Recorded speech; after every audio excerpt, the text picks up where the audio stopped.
Hello, my name is Roberta Lee and I'm the founder of Ethical Brand Directory, and today I want to welcome Giovanna Sessi-Knott, who is the founder of the Morphbag by GSK, which is a set of luxury handbags designed to take you from day to night and everything in between. Welcome, Giovanna. Thank you for having me. You're absolutely welcome. So, Giovanna, is there anything else you would like to just add, or did I describe your brand okay? You described it perfectly. Thank you very much for the introduction. Brilliant. Okay. Well, Giovanna, what experience prompted you to start your business and set up your brands and do things differently? Okay, so there are actually two experiences. Actually, one that has multiple experiences and one that has just one experience. So I'll have to break it down here. So one is related to the vegan aspect of my brand, and the other one is the concept of my brand. So in terms of vegan, funny enough, it was motherhood that actually introduced me to the concept of the importance of the usage of animal leather. So basically, I was in the process of weaning my child, so basically moving it from breast milk into solids, and I started looking for clean foods. So what are clean foods that I could give my child to give it the best, give her the perfect chance to grow beautifully. So I did some research and I found out something, ignorantly, I was not aware of, that cattle leather has so many hormones. Cattle has a lot of hormones in the meat, and then I read further, and then I found out about all the negative impact it can have on the environment. And so I looked at stats, and I was shocked. I found out things that I had no idea about. Whilst yes, we have a big discussion whether we can make the whole world population into vegan. That's obviously a very difficult thing to achieve. But I was wondering whether leather, if we had something that replaces leather, given cattle leather represents 60% of all leather used, and you know how many uses we've got on leather worldwide. I was thinking that would be genius, right? If we could replace all the things that we really don't need, because nutrition, you can have a discussion about it, and it's obviously not topic here, but the leather could be easily replaced. So that stuck in my mind. If we could only achieve that, we would have a massive positive impact on the environment. So and then the concept was different. That actually was something that was built over 15 years of lifetime, me going through from university to being a working woman, from being a yuppie to being actually a mom, and then a working mom. And I've always been a huge shopper, always loving handbags and shoes. Yeah, really bad shopping habits in my youth. And I always had the same sort of pathetic paradox issue of having a gazillions of different handbags to fit beautifully, perfectly accessorizing beautiful outfits, but actually always using the same handbags, always using either my black, my navy, or my brown handbag. And then also finding the challenges that during my day I would end up with the wrong shape of handbag. So, that was basically how I started developing the concept. Oh, wouldn't that be wonderful to have a bag that actually matches everything in my wardrobe, that I can multi-bag as well, because sometimes you do need to multi-bag if you have a computer to carry and you need to have your essentials with you.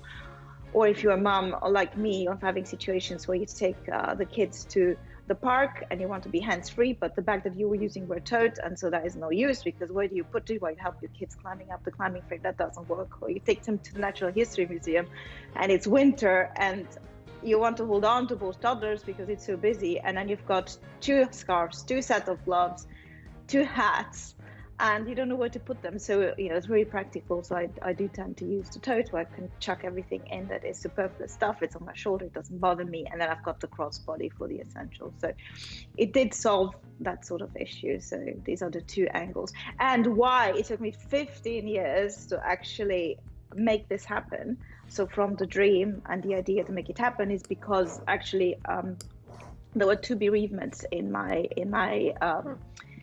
in my life. One was a close family member, and then the other one was my best friend, and they died prematurely, very, very young. And I thought, first I went from grief to sadness to borderline depression. I thought, no, hang on here. You need to get a grip. You've got a family to look after. You're not getting these people back through your sadness. It doesn't do them any justice. So I decided then to make that life is too short to actually push away dreams. And I decided that it's time to execute it. So funny enough, because I put the comparison with motherhood, funny enough, actually from the moment I established the LTD and I effectively launched my e-commerce site, it was a gestation period of 9 months. So I do call the Morphbag my third baby. Oh, thank you so much for sharing that story, Giovanna, and being quite vulnerable and sharing like the real why behind. Thank you so much. Well, we're all real people, and this whole COVID situation, it just makes us want to be, we feel that we're all the same, right? So it's absolutely kind of normal. Oh, thank you. Okay, so I think that this is probably a slightly shorter question. I've got a feeling, answer. This question is around the story behind your brand name. So can you share with us a little bit about that? Yes, and I'll keep it shorter because I know I did go a bit overboard with the explanation in the first question. So anyway, the Morphbag, it does say it actually in the name. It's morphing means transforming and transitioning. So I wanted the Morphbag to be the sort of bag that transitions with the woman through her lifetime and all her challenges, and also through her day with all the different needs that a woman would have, from going to work, from work to running errands, and to going out in the evening. And so, if any of you doesn't know, the Morphbag basically is a bag that consists of 3 handbags. So it's for the price of 1 designer bag, you get actually 3 bags. Okay. And yeah. Brilliant, thank you. So Giovanna, what does ethical mean to you, and how does that manifest in your business?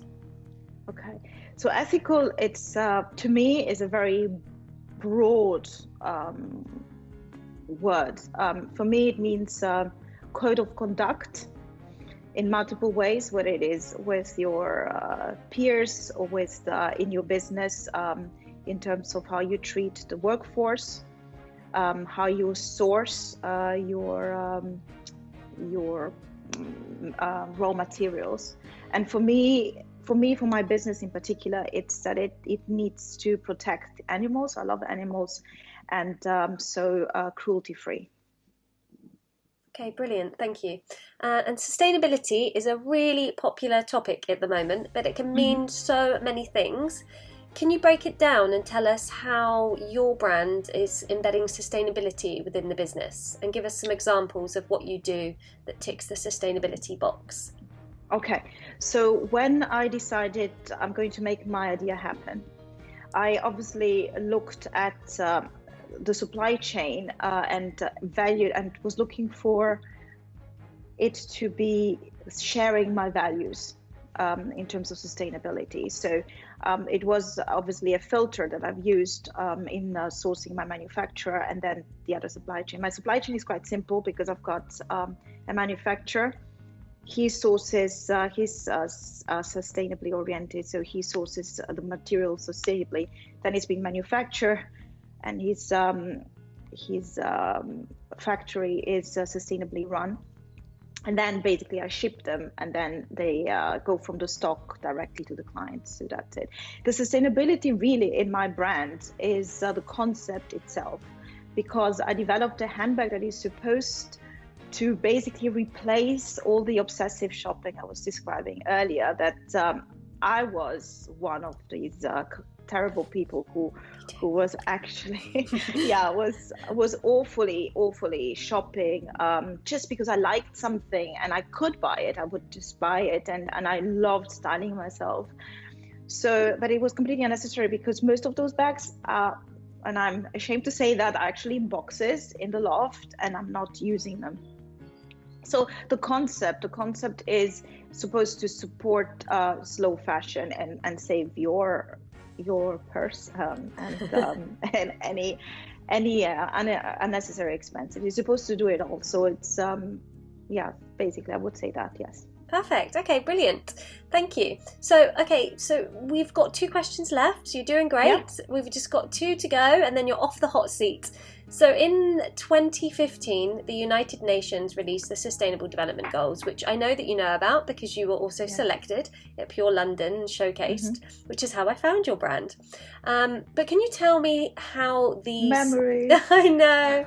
Can you tell me how these goals have, and the framework itself, has helped you shape your business, and what goals are you focused on right now? Okay, so right now is a good question, but given I've only launched just over a year ago, what was then is still my goal. So my sustainable development goals are very important to me. I am a huge supporter of the United Nations, privately with charity, and also because I worked for the United Nations. So I was really over the moon when I got to be a part of the Conscious Fashion campaign. So in terms of sustainable development goals, there are 3 that are embedded in my brand.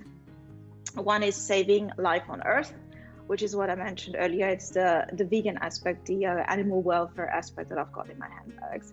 The other one is, and I always confuse whether that is 15 or 17, but anyway, one is a partnership with third world countries, which is what I'm doing. I'm having my production in Gwangju.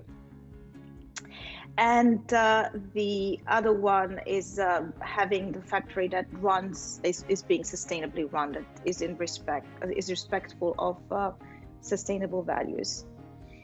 Okay, brilliant. Thank you very much for sharing. So, last question for you, Giovanna, and then you can go off and drink your champagne and celebrate the interview is over. Okay, so number 6, question number 6 is actually a bit of a flip, and it's not so much about your brand, but it's about you. So, what do you look for as a consumer when you're shopping for things? Good question. So as a consumer, I am into clean, everything that is clean. So I look at obviously not animal testing and nothing chemical when it comes to products that I put on my skin, because I believe that everything goes into our bloodstream. Although I'm not so sure whether that's scientifically proven, but it's something I have in my mind every time I buy a product. And in terms of clothing, I did shift. I'm quite a black and white person, so I shifted from over-consuming to actually not buying unless I need it. So I would look at what the label says, where things are being made. I do try to purchase by looking for quality rather than quantity. When it comes to clothing, and I don't know whether your question is related to clothing and beauty or more, but when it comes to clothing, I do like to have something that is going to fit my wardrobe and look good on me at the age of 50, like it would look good at the age of 60. So I try to stay on the timeless and classic side. So that's what is important to me. Yeah. Perfect. Amazing. Thank you so much, Giovanna, for giving us... Oh, you're welcome. You're welcome. It's been great to know a little bit more about your brand and find out your why, what motivates you, and how you are working ethically and sustainably, and what values you uphold as well as a consumer. Really great interview. Thank you ever so much for your time. And yeah, thanks again.